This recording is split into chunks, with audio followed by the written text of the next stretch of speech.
entertainment, your new best friend, Spinel. I shall reign triumphant. Buenos dias, children. Son.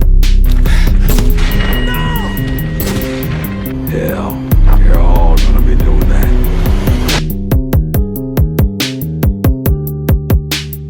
Welcome back to Villain Review episode 77, and today we are looking at Spinel, our best friend from the Steven Universe movie. Shout out to Stanky Lad for suggesting Spinel, and for all the people who voted for her on the poll. Go vote now for episode 79. Right off the bat, they do something super cool with Spinel, but in order to get into that, I need to say spoilers, so yeah, spoilers. Oh, but it can be, and it is. I got a new style. So in the world of Steven Universe, you got these super powerful beings called the Diamonds, with today's focus being on the Pink Diamond. Not to be confused with the Pink Panther Diamond, this one is just the Pink Diamond, the small, awesome being of the Steven Universe, well, universe. Once upon a time, when we go back into the past of the Pink Diamond, she had this playmate named Spinel, and together they would just have so much fun playing together, and they had a special garden even made for the two of them to play in. The two would play for hours and hours and hours, and it was just the best time ever. That is, until Pink Diamond decided to just ditch Spinel to go colonize Earth. Instead of being a normal person, right, and saying something like, hey, listen, Spinel, I need to go, but you can come with most deaf. Pink Diamond says, all right, Spinel, let's play a new game. I'm gonna need you to wait right here and I'll be right back. Super hyped for the new game, Spinel waited patiently for Pink Diamond to return, but in case you didn't see the video title of the video you clicked on, this is a villain review, so something needs to go wrong. Spinel would actually wait very patiently for Pink Diamond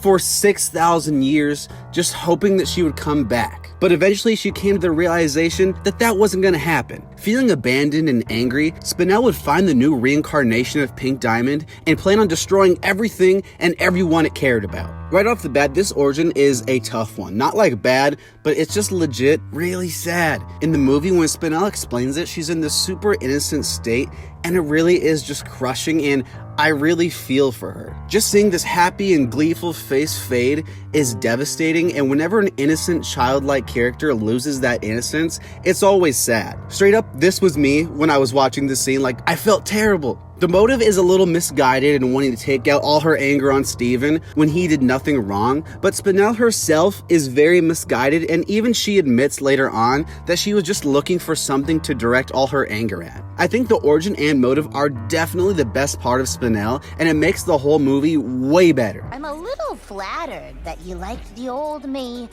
Innocent, loving, stupid. Okay, so I need to talk about this thing they do with Spinel because it is such a unique dynamic for a villain, and it is by far the best part of the movie. So in the beginning of the film, Steven is singing the song. He's like, some things never change, happy days, I like happily ever afters, right? He's singing that song, and then Spinel just shows up and straight bodies everyone in sight. I'm talking Bane versus Batman round 1. It is not even close. She then goes on to basically kill 3 of the show's main characters, and then Steven resets her to like her factory settings. From here, Spinel reverts back to her most innocent form, the way she was before Pink Diamond abandoned her alone, and for the rest of the film, she's one of the only people who Steven has to help him save the whole entire planet and his friends. It is honestly so cool that we just see this villain show up, and then she's a hero, and we have no idea what drives her to that point where she wants to just destroy the whole world. We then get to see this ball of just innocence and fun slowly darken until she's back as the villain who we first meet in the beginning of the film, and it is a really cool transition. It adds a lot of mystery to the movie, and it helps us learn a lot about who Spinel was without some really big and long flashback scene. As a character though, Spinel is just super high energy, and she's always just trying to have a lot of fun. She reminds me a lot of Tiny Tina from Borderlands in the way she talks and acts, and I consider that to be a very high compliment, and they're not really similar enough to where I'd take it away and say it's a bad thing. When she's in her hero form, she's just trying to have fun and make people happy. When she's in her villain form, you can just hear the pain and suffering in her voice as it slowly cracks through this happy, fun exterior, and it is a really cool character, and it really does add to that tragic nature of her. The performance here is also really good, and the animation is top notch. I love the design for Spinel and how she moves in comparison to the other characters. It just makes her feel so unique, and she definitely stands out amongst the whole cast. Spinel's that crazy jealous friend, but she's super likable because of how unique she is, and as far as the character department goes, I love everything about her. Damn, presto, chango, problem solved! Well, think again. You're not getting rid of me that easy. Hot damn, does this villain song go hard! Over and over again, she is swell to finally meet her other friend. For those who don't know, this movie is a musical, right? And Spinel has this song called Other Friends as her introduction, and honestly, dude, it is so... It's so heat. I've watched the clip like 20 times at this point. Highly recommend it. The scene serves as a great introduction, and when she starts cleaning up in the fight, you kind of get scared for everyone, and that's always a great thing for a villain.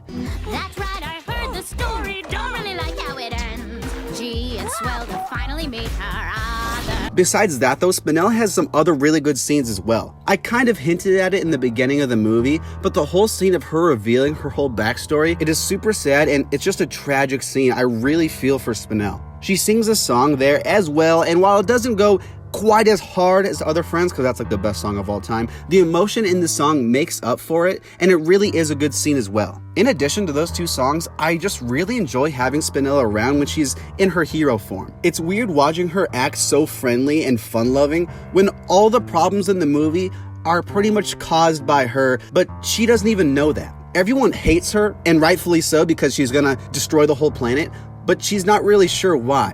I can't stress how much I like this dynamic, and unfortunately, I think the end of the film kind of stumbles a bit with how Spinel acts. First of all, I never like when a character's power changes for the story, and I feel like that's definitely the case for her rematch against the Crystal Gems. Like I said, in the beginning of the film, Spinel cleans up.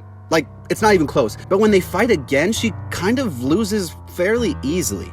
I know the heroes are back and we're all excited, but I just wish the power was consistent amongst all the characters. I also don't like how much she gets very flip-floppy at the end, and she's just like, okay, Steven, I'll change. Nope, just kidding, I'm not. Okay, maybe I will. Nope, I won't. It's just kind of annoying, and I feel like that dynamic kind of gets played out. That being said, her arc is closed out fairly well, so I'm not going to cry about it. It's just these small things that separate the 9 and 10 villains from like the 7 and 8 villains. Miss Sugar, I do not know what to do for this villain. We're making the Steven Universe movie, but I have no ideas. Slinkies. Okay, yes, Slinkies are sick, but we need like her to have more personality and be really fun. No, Slinky, like that is her personality. She is a Slinky. She's fun like a Slinky, and she pretty much is a Slinky. What about like her origin? Like, is she like from a toy factory? No, it's actually super sad. Like, it's gonna be the saddest thing you've ever heard in your whole entire life. Sadder than Marley and Me? By the time I finish with this origin, Marley and Me is gonna be a joke, okay? You're not even gonna shed a single tear. This origin is gonna make you shed all the tears. You're gonna actually become dehydrated and die because all the tears are gonna fall out of your body. It's gonna be pretty sad for you because you're gonna die, and the origin's really sad. Wow, that sounds pretty sad. Won't she be like a really tragic Slinky? I said Slinky, remember? Her whole personality, she's fun, like a Slinky. I feel like we're missing something. What does she need? What do all good villains need? Oh, well, in case you don't remember, I'm Rebecca Sugar, and I write badass songs, so badass villain song. Now that I know you, I want to kill you even more. So Spinel's main goal is to destroy all life on Earth, and that is, of course, to get back at Pink Diamond for leaving her. While the motive of destroying the whole world is super played out, I'm okay with it here because I think it makes sense for Spinel when you keep in mind her motive. That being said, I have a question. Where did she get this planet poison injector? I don't think they sell these things at Walmart or Space Walmart or wherever Spinel shops. It seems kind of weird. In addition to that evil world, she's destroying the world thing, she does poof the crystal gems back to their regular form, and she even takes Steven's powers away, and that's pretty cool. I like this because it introduces a new dynamic to Steven Universe, one where he has no powers and he doesn't have the crystal gems to help him. I think what's also important is talking about her fight with Steven because it humanizes her in a way explained by Spinel herself. Spinel does a lot of really bad things, all in the name of revenge, but she gets to the point where even she can see how terrible she's become. She can look back at who she was and acknowledge that she's changed for the worse. It's this action right here that makes Spinel finally turn back to good, and it works as a good lesson for a kid's movie. I think we can all take a note from Spinel and look back at our past selves and be like, oh, have we changed for the better? Because we have changed. Is it a good thing? Like I said, it's a good message for the film, and it's a good resolution for her conflict. Not bad. Standing alone as thousands of years go by. Spinel has a really cool origin that is super tragic, and it sets up her motive to be super understandable. She brings such a cool and interesting dynamic to the film with her losing her memory, and it makes for some awesome moments. Speaking of awesome moments, she makes some heat in the studio, and overall she just has a lot of good scenes because her personality is so interesting, and with that dynamic, like I said, she's just a really cool character to have in the movie. She luckily sidesteps a basic evil plan by making it personal, and the way her conflict resolves is actually pretty cool. I'm gonna give Spinel an 8.5 out of 10.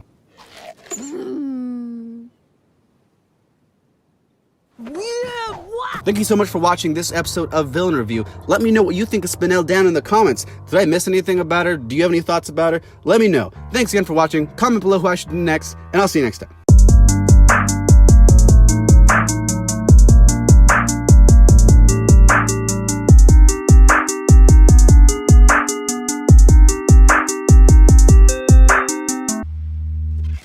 You guys not know how to play tag?